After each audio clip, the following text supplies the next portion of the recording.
O oceano cobre mais de 70% da superfície da Terra, e ainda assim, conhecemos mais sobre a Lua do que sobre as profundezas abissais que se escondem sobre as ondas. Em suas águas congeladas, escuras, navios desaparecem sem deixar vestígios, criaturas indescritíveis nadam longe dos olhos humanos, e sinais inexplicáveis ecoam de lugares onde a luz nunca chegou.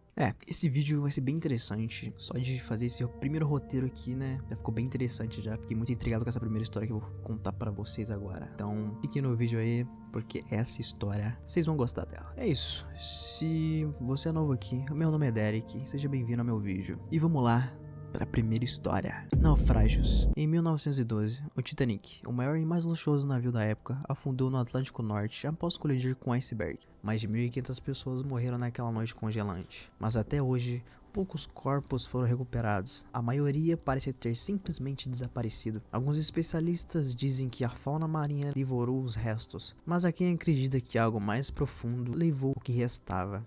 Algo que vive ali, à espreita, e se alimenta do que a tragédia deixa para trás. MV Joita, um dos maiores mistérios marítimos do Pacífico Sul. Um navio praticamente indestrutível é encontrado à deriva, completamente abandonado, sem vestígios de sua tripulação ou passageiros. Foi construído em 1931 em Los Angeles como um iate de luxo para o diretor de cinema Roland West, e recebeu esse nome em homenagem à sua esposa Joita, que significa joia em espanhol. Medindo cerca de 21 metros de comprimento, seu casco era feito de cedro e carvalho, com 70 toneladas brutas. Durante a guerra, foi adquirido pela Marinha dos Estados Unidos como Y-108 e operou no Havaí. Em 3 de outubro de 1955, partiu de Apia, Samoa, com 25 passageiros a bordo, 16 tripulantes e 9 passageiros, a caminho de Tokelau, uma rota de cerca de 270 milhas. Já na partida navegava com apenas dos 2 motores funcionando, pois outro sofreu falha no acoplamento. Esperava-se que chegasse em 2 dias, mas nunca enviou pedido de socorro. E após 6 dias de buscas aéreas, cobrindo 100 mil milhas quebradas, não foi localizado. Em 10 de novembro, foi avistado à deriva a cerca de 600 milhas ao largo, com um convés principal submerso, mas ainda flutuando. O navio estava parcialmente inundado, com o motor em uso coberto por colchões, rádio inoperante e os 3 botes salva-vidas desaparecidos. Relatório oficial, fevereiro de 1956. Um cano corroído permitiu a entrada de água. Os porões foram alagados porque as bombas estavam entupidas e não havia compartimentos estanques. A estrutura superior sofreu danos variados, mas o casco manteve-se íntegro devido à cortiça e barris vazios que garantiu sua flutuabilidade. As falhas técnicas e a decisão do capitão a realizar a viagem com um único motor e rádio com alcance de apenas 3 km foram apontadas como negligência. E mesmo assim, inexplicavelmente, como a tripulação e passageiros abandonaram o navio que continuava flutuando? Ninguém jamais foi encontrado. Não há restos, nem testemunhos, botes recuperados. A tripulação inteira sumiu sem rastros. A comunidade de Tokelau ainda busca reconhecimento formal e lamenta a falta de encerramento para as famílias sob justificativas e de jurisdição. O MV Joita continua sendo Mary Celeste do Pacífico Sul, um navio à prova de naufrágio que, mesmo flutuando, foi inexplicavelmente abandonado no mar, enquanto teorias comoventes se cruzam ligadas à falha humana, pânico coletivo ou eventos naturais extremos, nenhum conseguiu dar sentido à ausência completa de todos a bordo. A razão pela qual a tripulação abdicou de um navio perfeitamente viável continua sem resposta até hoje. E realmente isso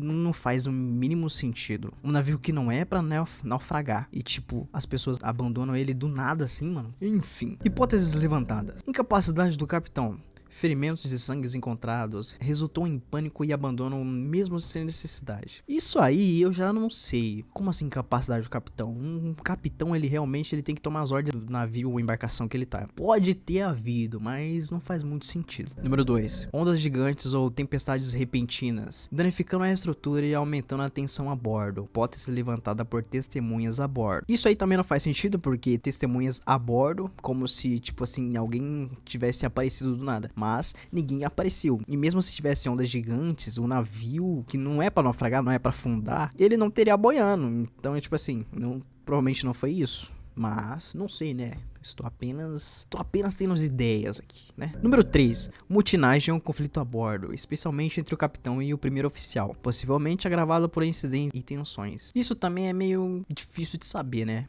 Na hora ali, né? Realmente é bem difícil de saber. Porque, tipo, por que eles começaram a brigar do nada? Se tem uma tempestade ou uma onda gigante, eles têm que se ajudar. Então, tipo assim, não faz muito sentido. Quarta hipótese. As teorias de pirataria ou ataque por vingança foram descartadas por falta de evidências. Isso aí até pode fazer sentido, né? Porque, tipo assim, desapareceram várias pessoas. Pode realmente ter sido que os tais piratas poderão fazer isso, né? Mas como por falta de evidências, por falta de não ter encontrado nada, né, de violência e essas coisas dentro do navio, acho que, né, não faz sentido, mas vai saber, né. SS Oregon Megan. Talvez o caso mais macabro seja do SS Oregon Megan, um navio de carga indonésio encontrado à deriva em 1947. Entre 1947 e 1948, mensagens de código Morse foram interceptadas por navios na região do Estreito de Malacca, relatando os seguintes SOS. Nós flutuamos. Todos os oficiais, incluindo o capitão, mortos na cabine de comando e na ponte. Provavelmente toda a tripulação está morta. Eu morro. Esse eu morro eu não entendi direito, né? Mas é o que tava na tradução. Então, tive errado, foi mal aí, meu. A embarcação Silver Star teria localizado o Oregon Megan à deriva, sem sinais vitais. Ao abordá-la, encontraram toda a tripulação morta, inclusive o cão, com expressões de horror congeladas nos rostos, mas sem ferimentos visíveis. Quando tentavam rebocar o navio, o incêndio estourou no porão, obrigando a evacuação. Logo depois,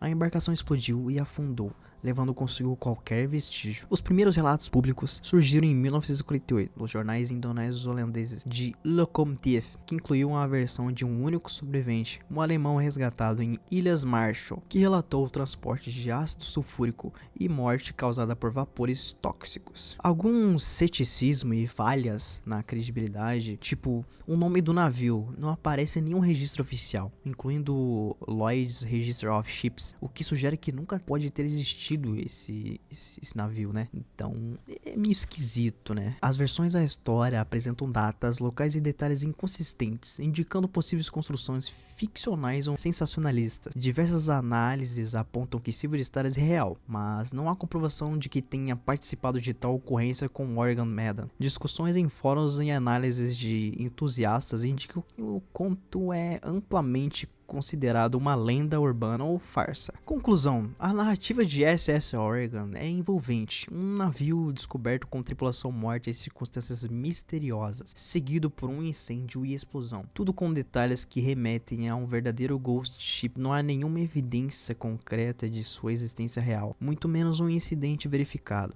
A falta de registros, juntamente com versões divergentes e relatos que surgiram anos depois da suposta tragédia, reforçam a hipótese de que seja um mito amplamente difundido ou um romance do mar. Em relatos mais recentes, em 2018, um petroleiro, Namsi, desapareceu nas águas da Indonésia com toda a tripulação. Nenhum pedido de socorro, nenhum sinal de explosão, simplesmente sumiu, como se tivesse sido apagado do mapa. Navios modernos com tecnologia avançada de rastreamento ainda desaparecem sem explicação. O que há nessas águas que conseguem engolir toneladas de aço e deixar nenhum registro ou nada que possa ter uma explicação plausível do que aconteceu? Anomalia no Mar Báltico. Em junho de 2011, a equipe sueca Ocean X Team, liderada por Peter Lindberg e Dennis Asberg, realizou buscas no mar de Botnia, entre Suécia e Finlândia, à procura de um naufrágio. Depararam-se com uma estrutura circular no fundo marinho, cerca de 60 metros de diâmetro e 90 metros de profundidade, registrada por um sonar, como um objeto de linhas retas e rampas aparentes, que desencadeou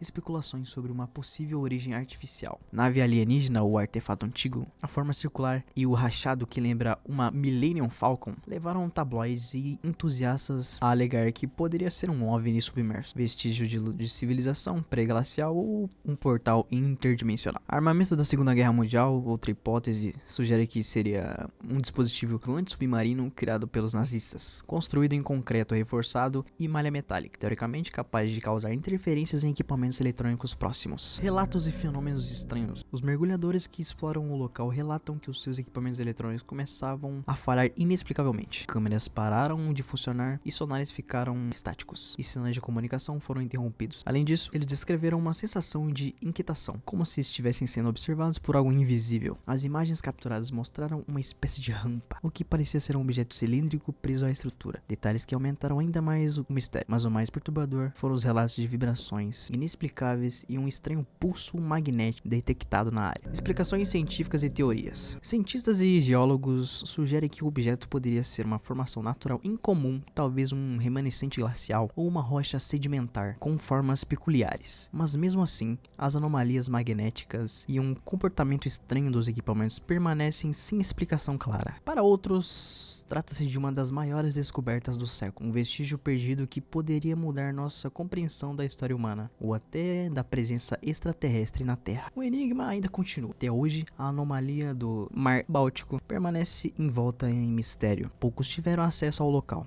e as pesquisas oficiais são restritas. E no fundo do oceano, enquanto o objeto repousa silencioso, o mar guarda seus segredos com mais cuidado do que qualquer tumba. À medida em que retornamos à superfície, a imensidão e os segredos do oceano continuam a nos lembrar do quão pouco sabemos sobre o nosso próprio planeta. Essas águas escuras guardam mistérios que desafiam a lógica, que assombram cientistas e exploradores, e que talvez jamais sejam totalmente revelados. O oceano é um reino onde o medo e a curiosidade coexistem, um convite constante para que enfrentamos os desconhecido. Enquanto as ondas continuam a bater, os mistérios assustadores do oceano permanecem silenciosos, profundos, esperando pacientemente por quem ousar desvendá-lo. E esse foi mais um vídeo do canal, espero que tenham gostado.